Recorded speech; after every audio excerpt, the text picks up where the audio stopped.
ఎన్ని గవర్నమెంట్లు వచ్చినా, హిట్లర్ లాంటి ఎంతమంది నియంతలు వచ్చినా, బైబిల్ అంతం చూస్తామని చెప్పినా, ఎంతమంది అధికారులు, ఎన్ని రాజ్యాలు, ఎన్ని జీవోలు, ఎన్ని శాసనాలు ఎన్ని వచ్చినా క్రైస్తవ సంఘాన్ని ఏమీ చేయలేకపోయినాయి.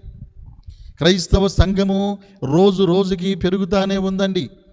ఎంతమంది ఎన్ని శ్రమలు పెట్టినా, ఎంతమంది భూమి మీద క్రైస్తవ సంఘం అన్నది లేకుండా చేయాలని ఎంత ప్రయాసపడినా సంఘము రోజు రోజుకి అభివృద్ధి చెందుతుంది.